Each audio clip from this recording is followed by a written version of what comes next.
Oke, setelah kita bisa membedakan apa itu uang digital dan kripto,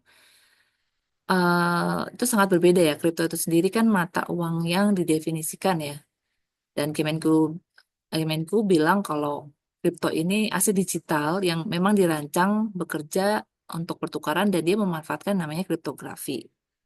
Dan pemanfaatan ini pastinya mengamankan untuk mengamankan transaksi keuangan, terus juga mengontrol penciptaan unit tambahan, verifikasi pertukaran, dan yang pasti eh, transparan ya. Goalsnya kan transparan tapi juga aman. Tuh. Jadi beda ya. Uang digital tuh contohnya kayak e-money yang dikeluarkan dari BCA misalkan Flash, terus juga kayak Mandiri, terus kalau e-wallet itu kayak ShopeePay, GoPay, Dana, Flip, dan banyak lagi. Oke, aset kripto itu apa? Jadi aset kripto itu memang digunakan sebagai penyimpanan ya. Dan dia tuh mirip kayak emas atau logam mulia lainnya gitu. Yang dianggap emas sekarang tuh baru BTC. Gitu.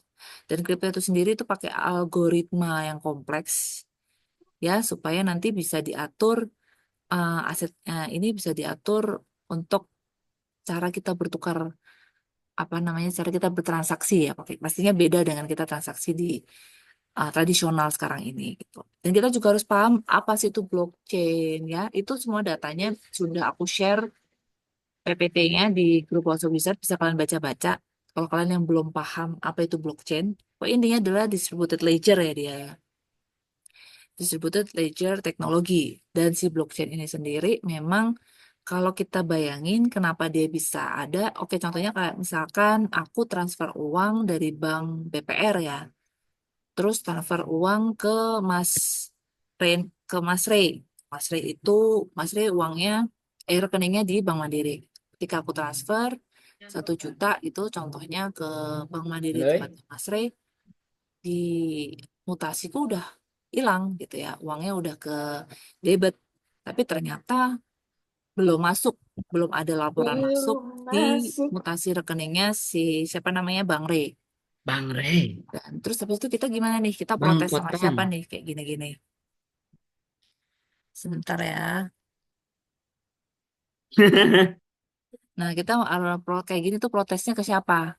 Kalau kayak gini-gini, kita biasanya langsung telepon CS. Aku telepon CS, terus Bang Raya juga telepon CS. Nah, karena kenapa? Karena servernya itu beda. Data transaksi yang ada di Bank BPR, adanya ya di Bank BPR. Sedangkan kalau data transaksi yang ada di Bank Mandiri, ya adanya di Bank Mandiri. Berbeda dengan goals dari blockchain ini. Servernya tunggal, ada di satu tempat. Dan ini tidak ada di tempatnya Bank BPR atau di Bank Mandiri, nggak ada. Di server tunggal di luar bank-bank tersebut, tapi ada yang mengawasi nih namanya validator. Mengawasi, memverifikasi transaksi gitu. Bahkan setiap transaksinya mau kita transfer, mau kita dapat kiriman uang, semuanya diawasi. Aku bisa ngawasin, terus Bang Ray itu sendiri juga bisa ngawasin gitu. Jadi kita bisa sama-sama ngawasin. Karena servernya itu tunggal, transparan ya, kita bisa di mana aja, siapa aja itu bisa ngawasin. Intinya seperti itu. Sederhananya tentang blockchain. Oke. Dan kalian juga nih on-chain analyst itu harus bisa baca kayak ini anggap aja kayak bukti transaksi ya. Jadi kita harus paham transaction hash itu apa, terus oke kalau status mungkin gampang ya, sukses, failed, pending itu mungkin lebih gampang ya. Terus habis itu ngerti transaction action di sini, ada transaksi apa sih sebenarnya yang sedang terjadi gitu. Terus from ini juga wallet ya, sumber sumber dananya dari siapa. Terus berinteraksi dengan apa? Berinteraksi itu berarti kontraknya ya, smart kontraknya ya. Terus, oh ternyata ERC20, berarti ini token yang ditransfer, gitu kita harus paham juga. Dalam bentuk apa nih? Oh Uni di swap jadi USDC, kita juga harus paham di sini, kayak gitu-gitu. Terus kalau ERC2721 ini untuk NFT-nya ya, oh ternyata dari transaksi ini ada NFT yang didapatkan gitu, yang langsung dikirim dari protokolnya Uniswap, seperti itu. Jadi kita harus paham. Terus value di sini adalah eh, apa namanya value dalam ETH ya. Terus transaction fee-nya semuanya sudah jelaskan di sini. Oh, $10. Lalu gas fee yang terpakai berapa? Oh, dalam gue itu 5,5, tapi kalau dalam ETH itu 0,0000 sekian ETH gitu. Nah, hal-hal seperti ini kalau kalian ke depannya mau jadi blockchain analis atau on-chain analis itu harus bisa memahami karena ini adalah raw datanya ya. Raw datanya yang ke depannya akan kalian pakai untuk analisa. Nah, sebenarnya apa sih dia? Tadi aku udah bilang bahwa dia itu juga analis blockchain analis ya, analisis analisa blockchain. Tuh, dan tujuannya buat apa? Apa aja yang dianalisa? Yang pasti transaksi, perdagangan, terus kepemilikan dari wallet address, kayak gitu-gitu. Tujuannya apa? Yang pasti kita memahami tindakan atau tingkah laku dari pelakunya ya. Terus juga dari setiap project itu sebenarnya kita juga bisa memahami devnya itu seperti apa. Itu fungsinya untuk apa? Biasanya dipakai untuk investor sama traders ya, analisa-analisa ini gitu karena kita jadi dapat wawasan nih. Kalau misalkan aku mau invest di token A, terus aku pengen tahu holdernya berapa, aku pengen tahu volumenya sehari berapa dan kawan-kawannya itu pekerjaannya on-chain analis untuk melakukan itu. Terus kita pengen tahu, oh token A ini si whales-nya siapa aja sih gitu. Terus kita pengen tahu whales-nya ini invest di mana aja dan segala macamnya itu semuanya itu bisa dilakukan oleh on-chain analis gitu ya wawasan-wawasan itu bisa dikasih. Nah terus platform-platformnya yang nanti akan kalian gunakan kalau kalian sudah jadi on-chain analis itu apa aja. Yang pertama adalah Dune yang paling sering aku pakai karena ini memang paling gampang sudah paling umum menurut aku tapi memang harus memiliki keahlian SQL ya di sini. Lalu ada Flipside sama aja kayak Dune, bisa SQL. Lalu ada Nansen, Nansen ini lebih ke AI ya. Nansen, terus Arkham Intelligence, itu sama Artemis, itu semua pakai AI. Nah, terus ada Into the Block, terus Coinmetric, Glassnode, terus sama Mesari, Divelama. Ini mereka pihak ketiga yang bisa ngasih metrik-metrik ke kita. Nah, kalau misalkan kalian nih bisa analisa tapi nggak bisa SQL gitu, kalian bisa lihat aja hasil dari uh, data-datanya mereka yang sudah mereka rapikan dalam bentuk grafik ya kalian lihat di sendiri di situ dan kalian bisa analisa gitu dari hasil metrik-metrik yang mereka sajikan gitu. Sebenarnya seiring dengan perkembangan sekarang emang enak ya karena sudah ada platform-platform ini yang bantu kita untuk analisa. Cuman kekurangannya adalah kalau kita mau analisa sebuah project yang ternyata belum ada di websitenya mereka. Nah, makanya kita juga butuh keahlian yang lain gitu. Tuh. Nah, terus skill apa nih yang dibutuhin? Yang pasti kepo, skill yang kalian harus butuhin. Yang pertama tahu secara mendalam blockchain, teknologinya dan segala macam. Terus kita juga bisa pakai tools-toolsnya yang tadi aku share, bahasa pemrogramannya juga, SQL, Python, seperti itu harus kalian bisa pakai ya. Terus juga kalian harus ngerti token matrix, tokenomics, dan kayak gitu-gitu kalian harus paham apa itu TVL, token supply gimana, market cap maksudnya gimana, transaction volume, holder dan user, kayak gitu-gitu. Kan harus ngerti juga. Dan kalian harus bisa pakai social tools juga ya, kayak Telegram, Discord, dan juga X gitu. Kalian nggak perlu jadi seorang content creator juga sih di sini. Tapi kalian bisa memanfaatkan tools-tools ini, social tools ini, kayak misalkan kalian mau analisa StoneFi ya contohnya. Dan kalian bisa lihat, mampir ke Telegram grupnya, kalian lihat kayak aktivitas dari membersnya di sana, seberapa seberapa tinggi aktivitas mereka, kalian bisa analisa di situ. Oh, ternyata grup ini rame banget nih hidup. Nah, terus balasan dari tim dari Stonefive sendiri gimana? Ada nggak? Atau cuma member-membernya doang yang ngobrol? Dari setiap ada kesulitan dari membernya, ada nggak nih yang bantu untuk menyelesaikan kayak gitu, gitu. Jadi bisa dilihat dari Telegram dan juga Discord. Lalu kalau X, fungsinya untuk apa? Kalau di X, kalau di X sendiri fungsinya sih memang lebih ke arah kita lihat project ini nih punya sosial media, kita lihat dari engagementnya mereka, terus habis itu followersnya mereka, terus news-news apa yang sering mereka bagi, kita bisa bandingin juga. Oh, mereka ngeluarin announcement A, gitu. Terus kita lihat dari transaksi volumenya dari project itu naik apa enggak, holdernya nambah apa enggak, gitu. Ngefek enggak sih announcement yang mereka kasih gitu dengan transaksi secara on-chain-nya gitu. Jadi pemanfaatan social tools lebih ke arah sana ya. Dan fungsi tools yang lainnya kayak misalkan Artemis, token terminal dan kawan-kawan. Pastinya itu kasih gambaran ke kalian ya, secara metrik dan protokol-protokolnya itu supaya kita bisa pakai untuk kita bisa lihat trennya lebih luas lagi gitu dalam ekosistemnya blockchain. Nah, kalau Dun sama Flipside ini bisa kita manfaatin untuk deep dive ya, lebih dalam lagi kita menyelami dari data-data yang ada gitu. Nah, kalau Arkam sama Nansen lebih kemana nih? Kita kalau misalkan mau menelusuri transaksi dari wallet address tertentu, kita telusuri dia sebenarnya send kemana aja, ke wallet mana aja, uang-uangnya, atau mungkin dia punya aset apa aja kayak gitu. Selain Arkam juga bisa pakai The Bank ya, itu juga bisa dipakai. Nah, tapi inti dari semuanya, kalian harus bisa memahami dan menggunakan namanya block scan. Ya, block scan itu yang ini tadi. Nah, ini block scan. Kalian harus bisa paham ini dulu. Ini adalah raw datanya soalnya gitu. Sebelum kalian pakai alat-alat canggih tadi, kalian harus paham ini dulu. Tuh. Oke. Nah, yang pasti analis itu bisa finding a conclusion ya. Setelah kita memahami segala macamnya, kita bisa explore segala hal, kita harus bisa finding conclusion dari segala problem yang ada. Minggu kemarin kalau kalian ikut gabung, itu Mas Dewa sempat share tentang workflow yang dia lakukan ketika dia bikin sebuah project ya. Dia share di situ alurnya dari pertanyaan-pertanyaan dulu, misalkan kalian ada project apa ya contohnya karak ya. Kalian harus cari tahu project apa sih? Kalian cari tahu dulu.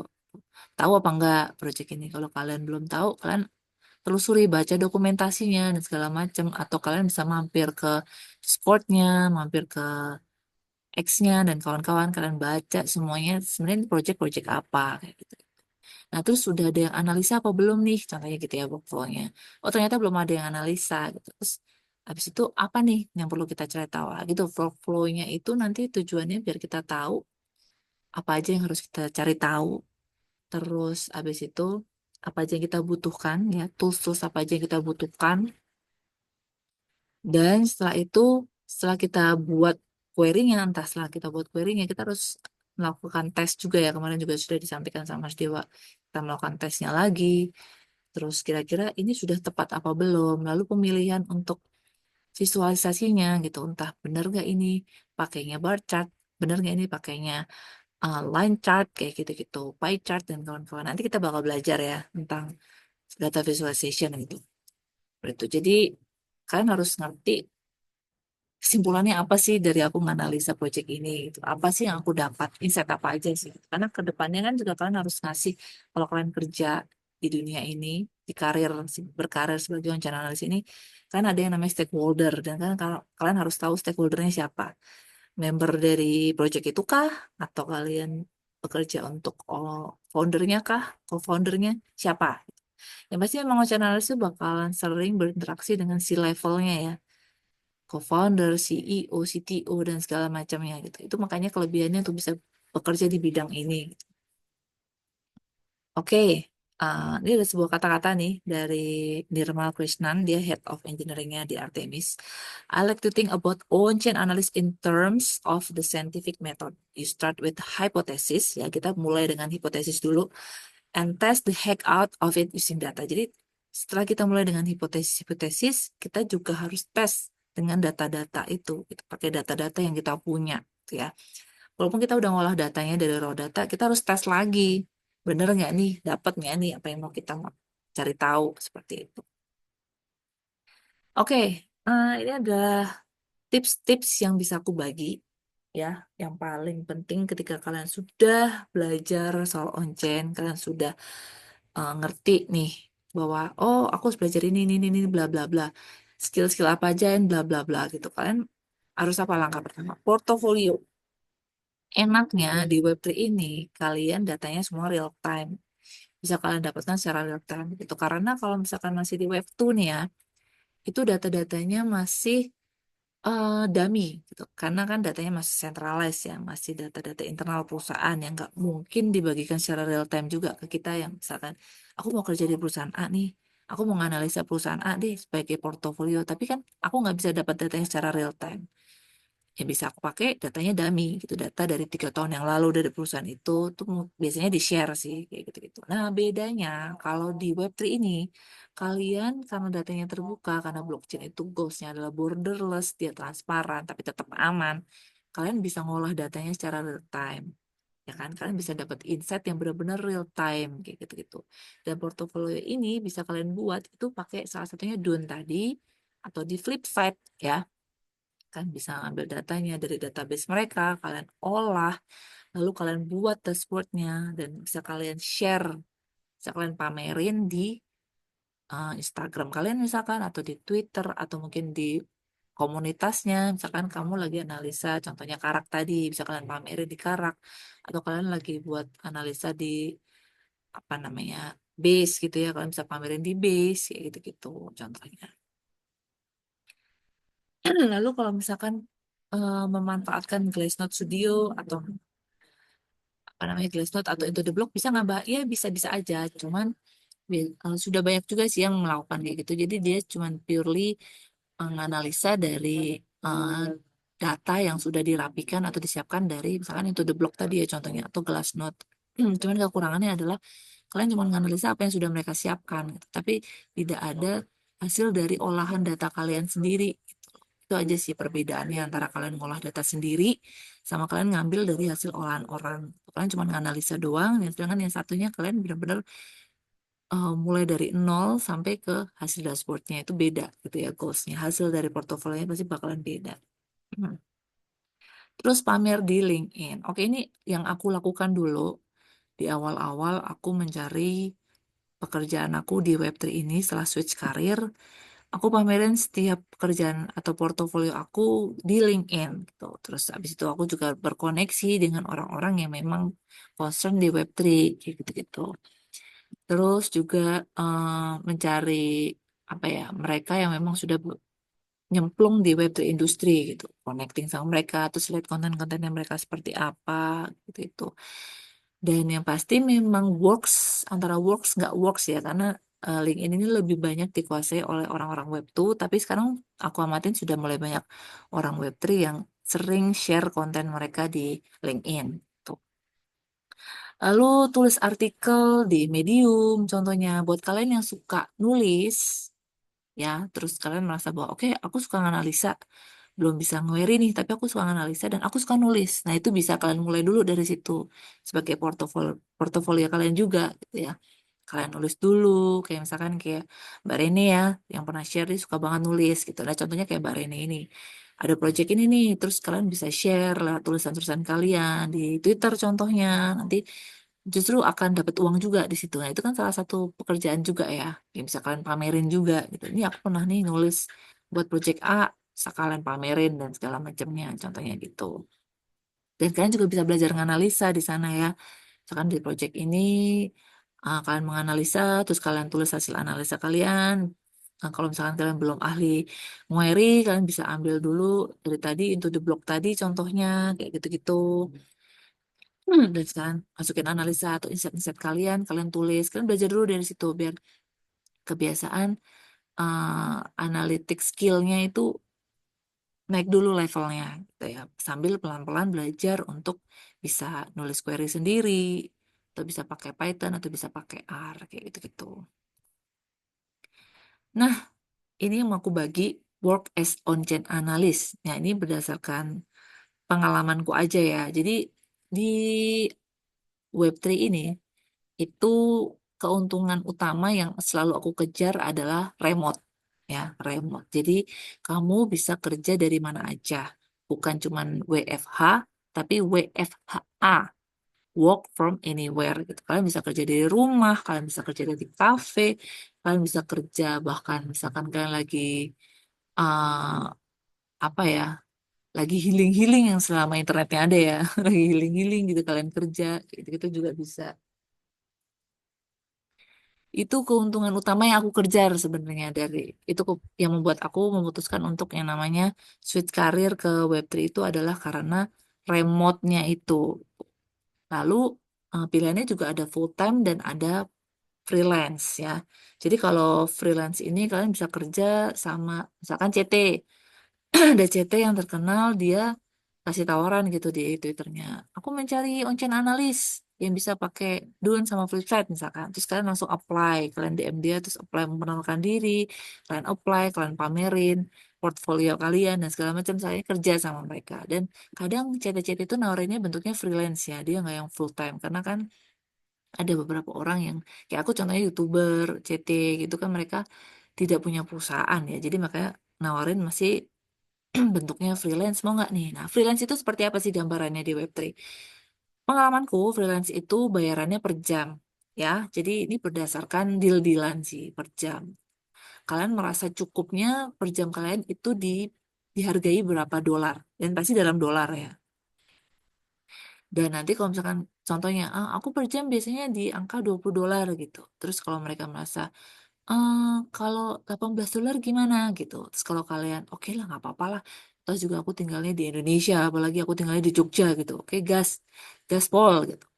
Nah, biasanya enaknya di situ. Nah, cuman kekurangannya dari freelance adalah dari setiap pekerjaan yang dikasih, hitungannya by hour, biasanya dalam waktu sebulan itu kalau pekerjaannya sedikit, ya pendapatan kalian sedikit karena hitungannya per jam itu tadi. Tapi kalau pas pekerjaan yang kalian banyak, kalian dapatnya bisa jadi banyak juga gitu. Jadi ya plus minusnya di situ ya. Plusnya kalau misalkan pas kerjaan yang banyak, kalian mengerjakannya juga membutuhkan waktu yang lama. Dalam waktu 1 bulan misalkan kalian ngerjain sampai 40 jam gitu. Bayangin aja 40 kali uh, 20 dolar. Contohnya kalian dealnya di 20 dolar. Hitung aja berapa sebulan. Tapi kalau misalkan ternyata pekerjaan yang dikasih dia cuma sedikit, nah kalian jadi sebulannya cuma dapat sedikit juga. Nah itu kekurangan dari freelance itu ya. Oke, ada juga freelance yang tidak hitungannya per jam. Dia hitungannya per project gitu. Jadi project hitungannya adalah per project analisanya. Misalkan aku punya target nih sebulan, ya bos yang mau hire kalian ya. Sebulan itu aku punya project untuk eh, menganalisa dan bikin dashboardnya itu tiga dashboard tuh. Dan per dashboardnya itu aku hargain 500 dolar deh, itu contohnya ya, 500 dolar. Nah, plusnya adalah kalau misalkan itu beneran sampai 3 project atau bahkan bisa lebih, itu bayangin aja per project 500 dolar. Dikali aja 4, itu sudah 2000 ya, 2000 dolar per bulan. Dan itu aku alami juga, itu yang aku alami di Dior. Jadi di Dior itu memang per project analisa gitu. Dan deal-dealan dari berapa harga per project dashboardnya itu balik lagi ya, uh, seberapa rumitnya gitu. Jadi kalau misalkan yang sederhana, oh deals di harga berapa dolar, berapa ratus dolar gitu. Oh misalkan kompleks banget. Oh kayaknya up to hampir 1.000 dolar misalkan kayak gitu. Karena pengerjaannya itu bahkan butuh waktu sampai 2 minggu gitu ya. Sebulan bisa nggak goals nih lebih dari dua dua dashboard gitu, bisa cuma satu dashboard nih yang alamat gitu karena kompleksnya. Makanya ada deal-dealan seperti itu. Itulah dunia kerja di freelance seperti itu ya gambarannya. Ini based on my experience ya. Jadi 100% berdasarkan pengalamanku kayak gitu. Itu oke yang freelance. Lalu gimana dengan yang full time? Nah, full time ini beda lagi. Full time itu benar-benar sudah ada fixed price di depan. Per bulan kalian kerjanya apa aja, job desk-nya kalian ngapain aja. Walaupun dikerjainnya tetap berdasarkan KPI ya. KPI itu jadi terserah kalian mau ngerjainnya jam berapa aja. Yang penting selesai gitu. Dalam sebulan ini ada project misalkan 3 yang harus kalian selesaikan. Yang penting selesai intinya gitu. Karena kalian digajinya fixed price sebulan kalian digaji misalkan 2000 dolar. Nah, ada fixed price segitu. Itu bedanya. Cuman enaknya lagi kalau misalkan dalam waktu bulan berikutnya ternyata pekerjaannya nggak sebanyak yang sebelumnya gitu. Enaknya kalian tetap dapat bayaran yang fixed price di angka 2000 dolar. Nah, itu adalah plusnya dari kerja full time. Dan biasanya yang bisa dan berani hire kalian full time itu adalah perusahaan-perusahaan di Web3 yang sudah besar. Ya, benar-benar yang company lah ya, belum yang masih CT, bukan yang YouTuber, bukan, tapi benar dia company. Contohnya kayak di Symbiosis Finance gitu. Nah, dia bentuknya sudah perusahaan, jadi dia berani ngasih fixed price gitu. Dan terserah kamu mau ngerjainnya jam berapa aja, ngikutin jam kamu gitu. Asal kontak-kontakan sama bos kita benar-benar ngikutin time zone-nya mereka ya. Gitu. Jadi catatan, kita harus tahu bos kita ini orang mana, supaya kita bisa menyesuaikan time zone-nya kita. Kalau misalkan contohnya isi business finance itu adalah orang Rusia ya. Jadi aku harus tahu, oh jam sekian sampai jam sekian aku bisa ngubungin bos aku nih. lebih dari itu nggak bisa. Tuh, terus kita harus tahu bahwa bos kita ini Sabtu Minggu nggak ada yang namanya pembahasan kerja gitu. Jadi nggak bakalan ada chattingan kamu yang dibalas. Nah, kita juga harus tahu kayak gitu-gitu. Seperti itu. Intinya kalau di kerja full time di perusahaan itu pasti pakai KPI. Tapi kekurangannya lagi di Web3 ini, ya sepanjang aku kerja itu belum pernah ada yang namanya kontrak gitu. Jadi benar-benar kekurangan banget sih menurut aku. Jadi harus siap-siap sewaktu-waktu kalian angkat kaki ya dari perusahaan kalian gitu. Tiba-tiba aja mereka berhentiin kalian gitu karena tidak adanya yang namanya kontrak. Beda kalau misalkan kita kerja kantoran web tuh kita berangkat ke kantor, pastinya kan kita ada kontrak tertulis ya, ada hitam di atas putih lah istilahnya. Bedanya kalau di web 3 karena kerjanya remote, terus kita juga ada di negara lain ya kan kita berjalan secara global. Nah, itu kekurangannya adalah kontrak gitu. Aku belum pernah kerja di perusahaan yang memberikan aku kontrak sih. Jadi someday kalau misalkan aku dapat perusahaan yang walaupun aku kerja remote, jadi perusahaan besar dan itu juga di Web3 dan tetap harus pakai kontrak, nanti bakal aku share lagi lah ke kalian. Seperti itu. Lalu sumber-sumber aku nyari pekerjaan itu di mana aja? Aku waktu itu nyarinya di salah satunya ini ya. Enggak salah satunya sih semuanya sebenarnya cryptocurrency jobs, cryptojoblist.com, cryptojob.jobs gitu. Itu zaman tahun 2023 itu jarang banget ada yang nge-share job-job ini ya, kayak website-website untuk bekerja di Web3 ini ya. Beda sama sekarang, bahkan sampai udah ada yang memang channel khusus untuk Web3 jobs gitu. Kalian untuk kalau nyari kerjaan di Web3 itu udah ada. Kalau dulu tuh susah banget, kita juga harus tahu, harus searching-searching sendiri dan bahkan dengar dari kenalan kita gitu-gitu. Dan yang pasti di Web3 ini intinya adalah berkomunitas. Itu penting banget kalian untuk punya yang namanya komunitas.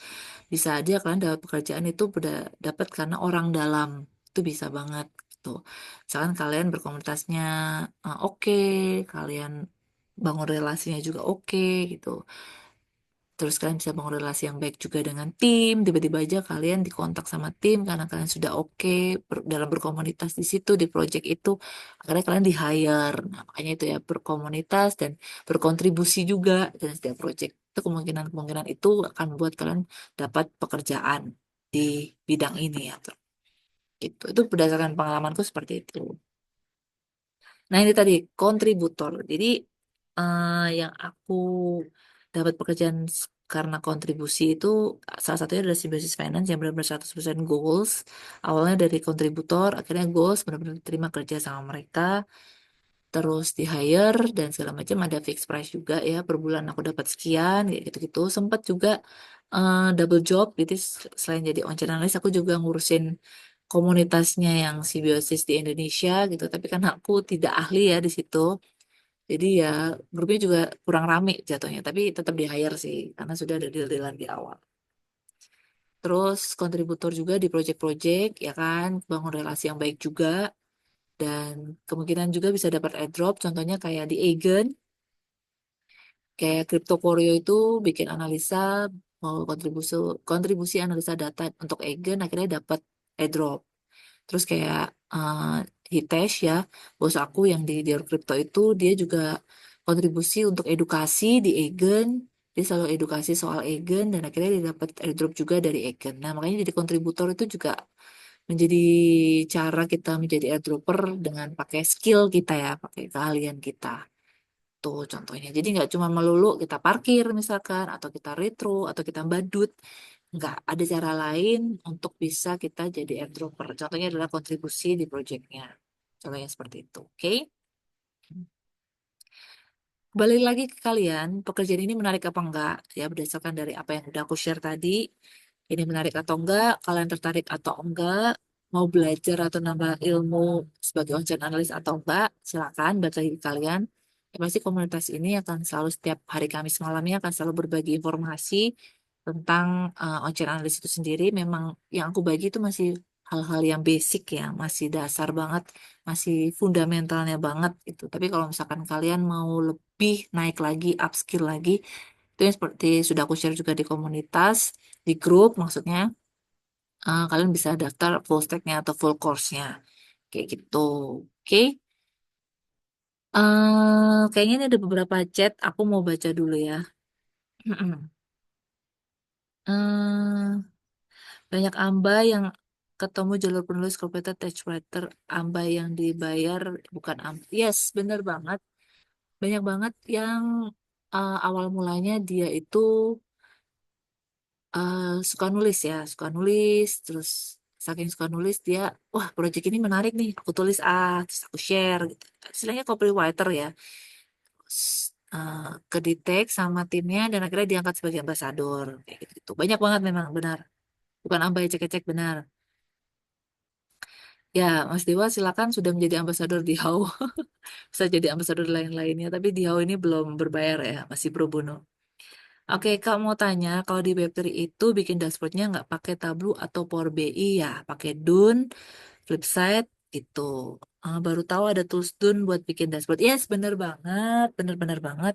Sebenarnya kalau mau tetap pakai Tableau, Power BI, dan Looker itu masih bisa loh. Tapi repotnya adalah datanya sih, karena kan kalau di Tableau sama Power BI itu datanya kita nggak bisa real time. Sedangkan di Web3 ini kan datanya selalu ada dan selalu real time, ya, selalu diperbarui. Mungkin nggak cuma tiap menit, tapi tiap detik juga gitu loh. Makanya kalau misalkan kita ngambil data, kita tarik data, kita simpan CSV, terus kita olah di MySQL misalkan, habis itu kita uh, pindah ke Tableau untuk visualisasinya itu bakalan ribet sih menurut aku. Makanya beruntunglah ada Dune, ada Flipside ini yang bisa kita pakai itu supaya kita langsung olah datanya karena mereka sudah ada database. Langsung kita olah datanya di situ pakai SQL and then kita langsung bisa bikin data visualisasinya langsung di situ. Udah paket lengkap ya. Gitu. Oke, Kak tutor dong nanti cara belajar di Dune sama Flipside. Oke, oh ini masih baru ya. Sebenarnya sudah pernah aku share juga di YouTube. Kalian bisa scroll-scrollingnya. Atau kalian bisa mampir aja channelnya House of Wizard. Di situ ada beberapa praktek. Memang prakteknya masih sederhana banget. Cuma praktek price ya. Waktu itu masih praktek tentang price sama price change. Jadi masih sangat-sangat simple dan sederhana. Tapi karena kamu baru nanti aku tunjukin, sekalian aku tunjukin apa namanya, bikin data visualisasinya di dunia. Gitu, oke oke oke. Tetep enak Mbak 2K USD. Yes, itulah yang aku kejar, yang membuat aku memutuskan untuk switch karir karena bayangkan saja kita hidup di Yogyakarta, terus kita kerjanya juga bisa di mana aja terserah, dan gajinya itu sudah selevel apa ya, 2K kan berarti sekitar 30 juta ya, level apa nih? Levelnya udah kepala cabang di bank kayaknya. Tapi kalian bisa santai gitu, bisa pengen di rumah, pengen di kafe ya nongkrong aja di kafe sambil kerja, pengen di mana lah terserah. Yang penting internetnya lancar jaya ya. Oke, ambasador masih bahas tentang ambasador. Ya, sebenarnya nggak masalah loh. Ini seperti yang sudah dilakukan oleh Mbak Rene ya, itu salah satu pekerjaan juga sebenarnya di Web3 bisa dijadiin portfolio juga gitu. Masukin di CV bahwa aku adalah konten kreator, aku adalah copywriter. Aku pernah nulis ini. Nah, itu bisa kalian pamerin portfolionya, bisa kalian masukin ke CV kalian kalau kalian daftar kerjaan. Terus kalau kalian mau, aku mau upgrade dah jadi on-chain analyst, nah itu bisa kalian masukin tetepan di CV kalian, di portfolio kalian gitu. Karena itu kan juga skill ya, menulis itu kan juga skill yang dibutuhkan di on-chain analyst. Tuh.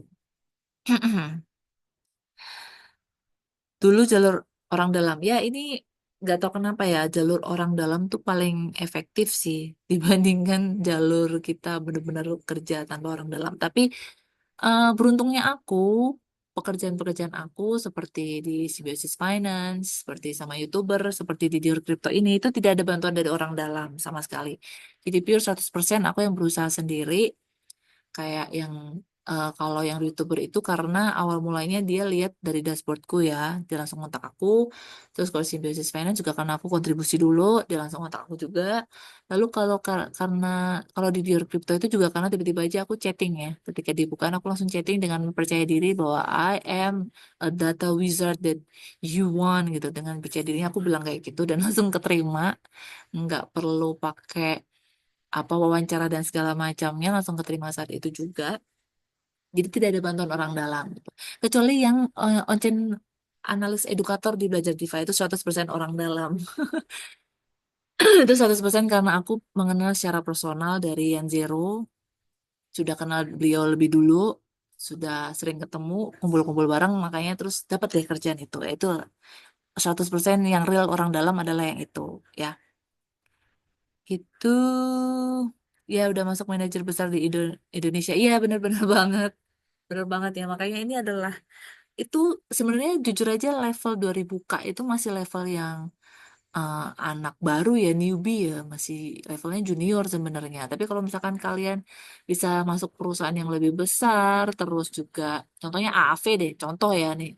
Tiba-tiba aku masuk jadi tim datanya AAV gitu. Itu pasti gajinya lebih dari $2.000 per tahun, bisa mencapai 80.000 K ya. 80.000 K, 80K itu per tahun. Bagi aja 12 gitu. Jadi ketemu di angka berapa tuh? Berapa dolar per bulannya.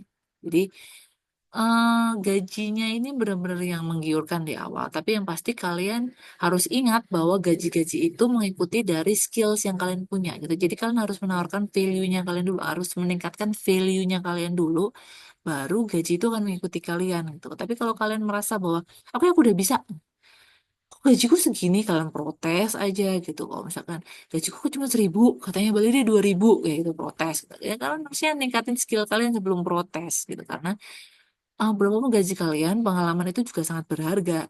Pengalaman bekerja secara uh, beneran gitu dengan perusahaan yang project yang benar-benar legit kayak gitu-gitu kan sebagai apa ya, momen penting ya untuk kalian berkarir di sini, untuk kalian nanti naik karirnya. Bahwa aku pernah kerja di Symbiosis, and next aku kerja di AV, next lagi aku kerja di base gitu misalkan, next lagi aku kerja di mana gitu, gitu. Jadi kan tak semuanya bertahap ya.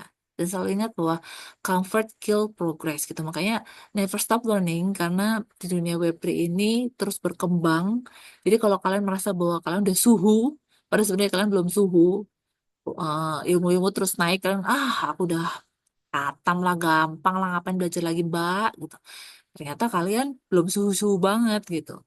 Akhirnya tiba-tiba kalian diberhentikan secara mendadak, dan ketika kalian mau up lagi, kalian harus belajar lagi, dan kalian harus konsisten lagi belajar. Mending kan konsisten aja dari sekarang, belajar terus, update ilmu terus, karena ilmunya memang selalu update gitu. Aku aja selalu update aja, selalu tetap ketinggalan gitu ya.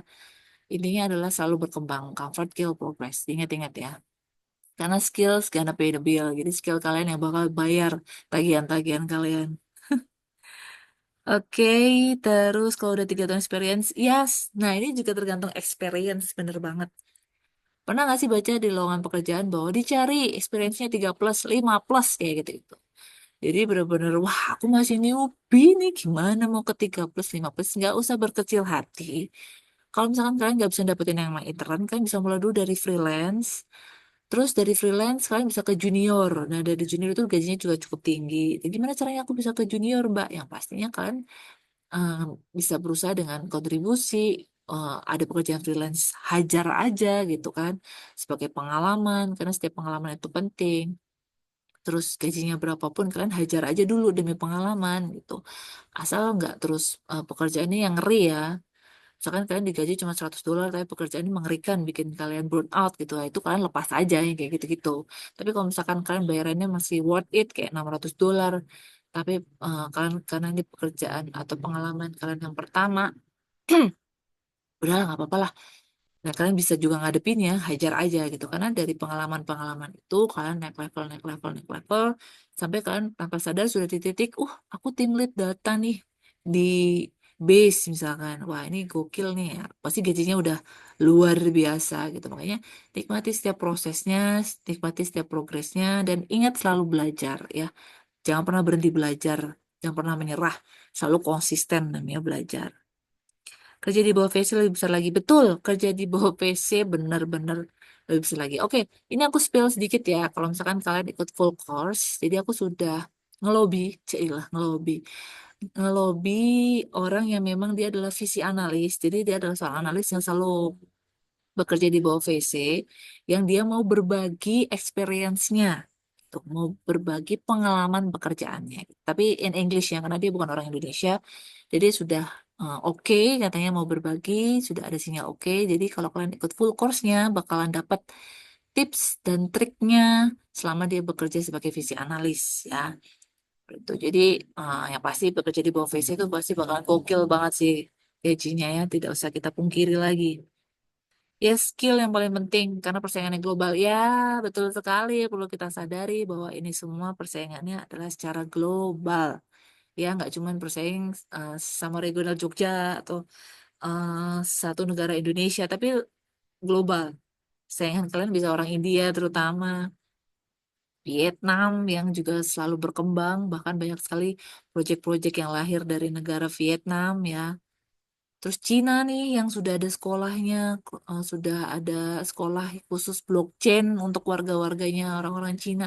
Bayangin aja itu berkembangnya bakalan kayak apa. Kita Indonesia ini yang masih gimmick-gimmickan ngomongin soal Degen dan meme coin, sedangkan negara lain sudah mikirin ke teknologinya gitu. Makanya skills gonna pay the bills ya, bukan cuma meme coin kamu. Mungkin hari ini kamu beruntung di bull market ini dengan meme coin A, tapi ketika bear market kamu akan menangis darah ya, karena bear market you know lah yang sudah melewati cycles bear market mungkin akan mengerti dan memahami betapa sedihnya hidup di masa-masa bear market kalau kalian nggak punya skill apapun itu. Iya, orang India itu adalah saingan utama kita loh, beneran. Nah, India, Cina, Vietnam, itu benar-benar saingan utama kita.